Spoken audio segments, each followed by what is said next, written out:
What's up, broils? I hope you guys enjoyed the last April Fool's video. I am not getting out of ball pythons.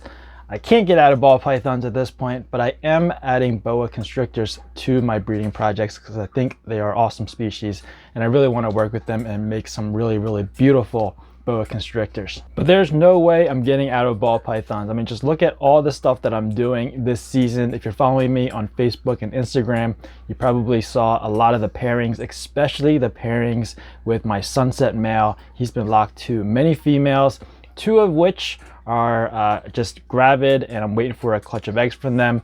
And then I have a few other ones that he's paired to. And recently I showed a couple pictures of that sunset paired to a cinnamon candino and a yellow belly pure candy female. And if you want to see more pairings with that sunset, I'll leave a card in one of these corners and you can see a video that I made a few weeks ago. And from there, I think you'll get an idea as to which females are gonna lay first. But like I said, recently he's paired to the cinnamon candino and yellow belly candy. And I didn't know that either of those girls were developing follicles until very recently. And I was like, holy smokes, they're probably over 20 millimeters in size already. I got to get this sunset male locking with those females immediately, because prior to that I've been using my double visual albino pied male. That was a backup just to get those females started, and I used that male particularly because he is albino, meaning that if any of the hatchlings come out either albino or candino, I would know that they are sired by the albino pied male. And if they don't have visual albino or candino, they would probably be mostly normals. Some of them would be cinnamons, some of them would be yellow bellies, but most of them would be normals. And if that was the case, I would know for sure that those are sired by the sunset. But anyway, because it was such like this urgency or this surprise how big those follicles are for those two specific females, I felt like it was necessary to go and purchase a ultrasound device or ultrasound system. Now I was waiting till next year. I was waiting to see what I did this year, how well I did, and then maybe use the profits from this year to purchase an ultrasound device next year. But I thought, hey, you know, if I could get that sunset male locking with one more female, or one more lock, or get an extra clutch, or get an extra egg, then the ultrasound device would pay for itself. And so I went ahead and purchased one, and it is a pretty cool device. I gotta say, it was very easy to use. It was very well packaged when it was delivered. It was actually in 3 boxes, so one outer box, and that had the medium box in it, and around that medium box was all paper packaging. And then when I opened that medium box, there was more styrofoam and another smaller box inside that one, and that one has styrofoam in it as well. And finally I got to the ultrasound, and immediately I started looking at the instructions. There's some grammatical issues with the instructions, but for the most part I was able to follow it. And to be honest, I didn't read the whole set of instructions. I just wanted to be hands-on and start playing with the device. And I actually went through my entire collection, well, not the entire collection, maybe 80% of the adult females, and ultrasounded all of them. And I was able to see follicles down to about 6 millimeters in size. So that's as far as I was able to detect, but I'm pretty sure you can probably, with a little bit more practice and a little more skill, see follicles that are even smaller, maybe down to the 3 millimeters in size. Because usually when they're just dormant in the female, they're probably around 3 to 4 millimeters. So anything above like 5, 6, 7 millimeters, you know they've started to grow. And just by using this ultrasound system, is it a system or is it a device? I'm not sure, but by using it, I was able to see a lot of females with their follicle sizes 6, 7, 8, 9, 10, 11, all the way up to I think 28 millimeter follicles. So it's really cool device. And since I already ultrasounded most of the females, I'm not going to go and do it again. But the next time I break out that machine, I'll make sure to do a short video of how I go about ultrasounding and seeing what those follicles look like, how to find those follicles, things like that. But for now, I'm really happy with the device. I'll leave a link to it down in the description below. I'm not affiliated with Amazon or with that device or anything. The reason I chose this one, the main reason I chose this one is because it was easy to use. One of my friends got it and he said it was really easy to use, and I trust him, so I decided to buy this one, this particular model. Like I said, it's down in the descriptions if you want to check it out. Ease is really important to me, ease of use, because if it's something that's difficult to use or a pain in the butt, I probably wouldn't use it. I probably would dread taking it out, setting it up, hooking it up, and then going through my entire collection, because I would probably just resort back to palpating, which is a method that I'm really familiar with.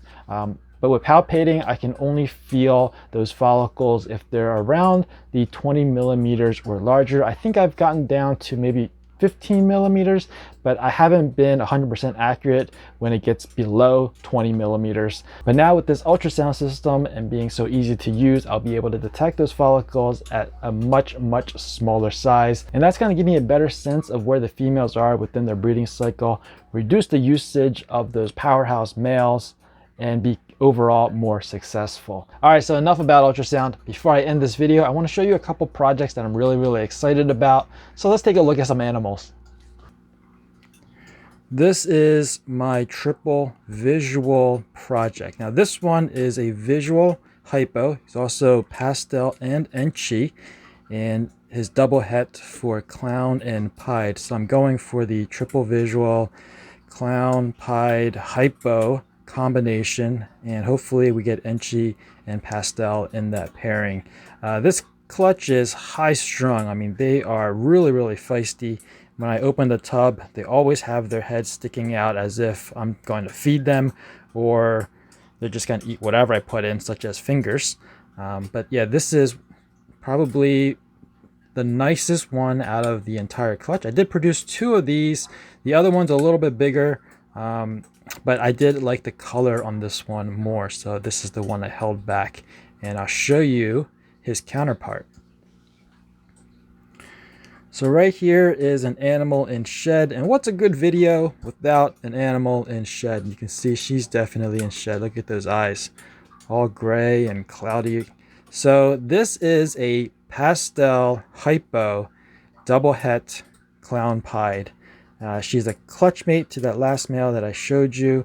Obviously she's a little bit bigger. Like I said, that male was the smallest one out of the entire clutch, so it makes sense that this is a little bit bigger. Of course, this is going to take a while to produce, get into breeding, maybe another 1.5 to 2 years or so, but by the way they're eating, I think maybe sooner. But yeah, highly anticipating or excited about this one. Really cool, because I've never produced triple visuals yet. I've done doubles, and speaking of doubles, I do have a double visual project that I'm expecting this season. I'll show you that next. So right here we have a double het Ultramel pied female, and she is, let me see if I can get her out a little bit. I think she's over there drinking water. She is a very nice temperament animal. This is, like I said, double het Ultramel pied. This is her 2nd year breeding for me. First year she went to a super orange dream pied, possible leopard. Didn't see any leopards. Still trying to, I guess, identify leopard in that clutch, but I got a beautiful clutch nonetheless. And yeah, so I'm expecting another clutch from this girl this season, and this time around the Ultramel het pied male is up to size and ready. So that's what went to this girl. I have a 1 in 8 chance of getting that double visual, so really excited for that, to get an Ultramel pied, and that's going to really help push this project forward, because those animals, the hatchlings from her last season, are all orange dream pied pas het Ultramels, and if I get that double visual this season, then I can put hopefully a male, and put that male to the hatchlings from last season, and make some orange dream double visual Ultramel pies. So that's the plan. And this is the Ultramel het pied male. Beautiful, beautiful animal. You can see the obvious pie tracks underneath. I mean, he's 100% het, so I don't even care if there's pie tracks or not. But yeah, I have a 1 in 8 chance with this guy and the girl that I showed you. But just to, I guess, make things a little bit more concrete, I actually have more than one female that this guy is going to. So I'll show you the next one. And over here we have another double het Ultramel pied. Whoop, she's not happy. But if somebody could help me figure out a way to keep the cocoa from going into the bowl and staining the water, that would be great, because that is like extremely irritating to me. But anyway, this girl, she had some follicle growth early on in the season. She was in the cool side, seeking the cool side, and then she decided to go back to the warm side, and I didn't feel any follicle growth, or I didn't see any growth. So I thought maybe she was reabsorbing, but recently with the ultrasound, the follicles right now measure around 11 millimeters. So hopefully if I take another look at her in about 3 to 4 weeks, if they get bigger, I'll know that's a good sign. If they get smaller, then I'll know that she definitely reabsorbed. So that about wraps it up for this video. I hope you guys enjoyed it. If you did, please give me a thumbs up. If you're new to this channel and you want to be informed of future uploads, make sure you're subscribed and ring that notification bell. As always, thanks for watching. Please share, and remember, rolls for life. Peace out.